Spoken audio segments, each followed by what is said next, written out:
Please join us as we share a first-hand account of a real ghost story of trickery and deception while on a recent hunting trip. Enjoy.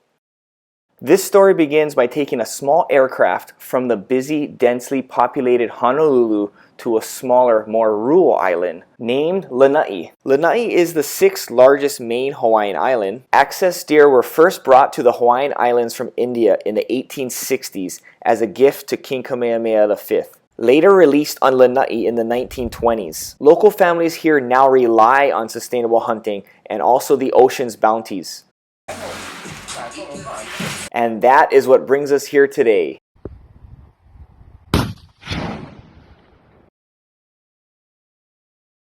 There is a lot of history on this island. We stumbled across old opihi shells protruding from a washed out embankment. These opihi or limpids live in clusters along the shoreline. Opihis have a top shell and delicious meat underneath. A delicacy now with local people and a must-have during family parties. Opihis were widely consumed and enjoyed by native islanders prior to Western contact. We respected and admired these relics from a distant past.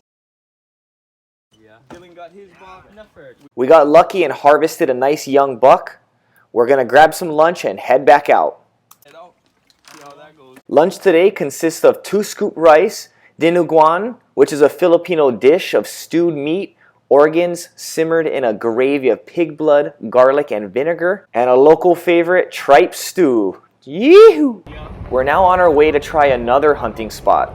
European mouflon were introduced to the Hawaiian Islands beginning in the 1950s. Also a very delicious and important food source on this island. Backstrap streaky. Later that evening, we're back home from the hunt and it's time for some dinner. First dish is pan-fried deer liver. The liver is cut thin, lightly seasoned, and dredged in a Ritz cracker crumb, and then fried in butter. Whoo! The liver is so good when it's fresh. And now, what I've been waiting for, fresh deer backstraps, which have been soaking in an ice brine, is cut up into sashimi pieces and dipped in hot Chinese mustard. Whoo! So good! We also made deer poke, sliced Maui sweet onion, sea salt, ground inamona, and shoyu. Mix until combined, and you'll have a dish that tastes like the best ahi tuna poke that you ever had. We are back at it the next day, trying our luck at yet another hunting spot. This hunting spot has always produced deer for us in the past. I've personally been hunting this area for years, and the friend that I'm with is born and raised on this island, and he's been hunting this area for decades. I'm only mentioning this because it adds to the credibility of this story. The area that we're hunting also has a dark past. A penal colony was established in the area around the 1800s. The area was a banishment location. It served as a punishment for women who committed crimes in that day, like theft and adultery. Nothing out of the ordinary has ever happened to us at this location, until now. Drake harvested this beautiful buck at the end of the day. This is one of the latest shots that we took on a trip. The sun is now beginning to set behind the ocean. We roughly have 20 more minutes of daylight left, and it's going to take us at least an hour and some to hike back to the truck from where we are. Drake doesn't waste any time preparing the deer to be hiked out. We quickly clean and quarter the deer, but we both know we're going to be hiking back to the truck in the dark. The meat is packed up and we're ready to get going. Now listen closely on your device. The wind has been a light, steady breeze the whole day. As soon as it becomes completely dark, the wind picks up with strong gusts, and the overall vibe begins to change.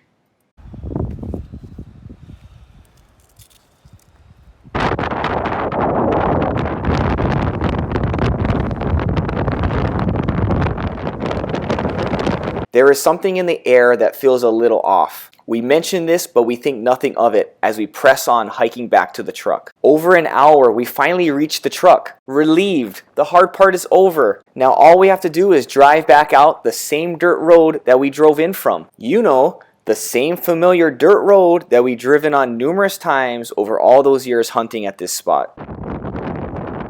This is where it starts to get a little weird. As we're driving out on the dirt road back to the house, we feel like it's taking a little longer than usual. Then we realize we're recognizing the same trees and bushes we passed a while ago. Shocked, we can't believe it.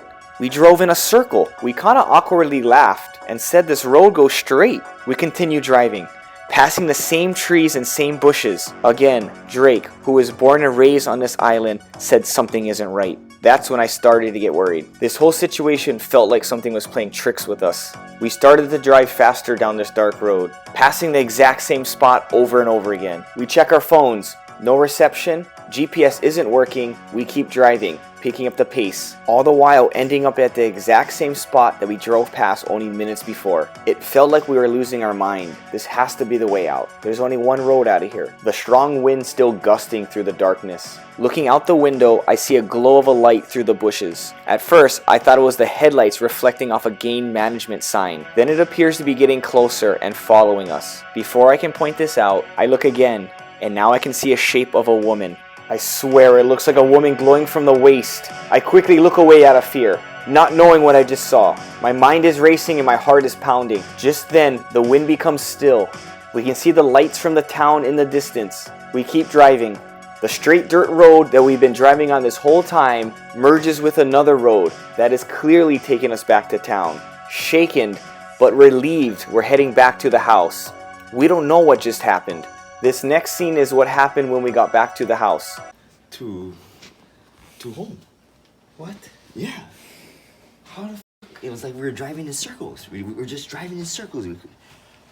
I don't know. What? Yeah, we're going straight, but we ended up back in the same place. But I was like 2 hours was driving. like 3 times we ended up. I was wondering where the 2.5 fuck you guys hours. was. Like, 3 times we ended up back in the same place. We're like, Oh what the my fuck is God. going on? No, it was. what? Yeah, it was like the Barren project. You know when they were walking around. Wait, you guys driving straight, but you ended up passing the same spot. Basically, yeah. Like long story short, yeah. It was freaking mental.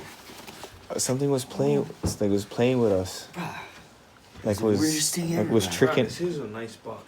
Like was tricking us. This is a nice buck, bro. Oh. Bro, I cannot believe. Bruh, I don't believe either, bro. I was losing my mind. Bro, we losing we my all mind. came back out, and it's like, oh, we could have went over there, like. We were at the truck by like 8. But the kind, Michael shit, was son. saying the kind. You guys had them. Yeah, we had So- them. No, we just needed to So get the out of worst- the Bro, out of it's the. a nice one. We just needed to get out of the hunting ground. Stuck in there. 2.5 hours driving. Bruh, it was freaking mental. There was one way in though, yeah. One way in. Put it this way: we would enter down there, we would exit up here. How did that work? I don't know. Bruh, you blew my mind. So it wasn't even cleaning this or nothing. That wasn't No. even the problem. No, easy. Hacking out was nothing. We wouldn't cut them quick. And there we have it, guys. A true story that happened to us. Was my eyes just deceiving me when I seen the light? Were we really just lost because we went down a different road? Or was it a female ghost from the old woman's exile colony playing tricks on us? We may never know, but one thing is for certain, I'm never driving out of there at night again.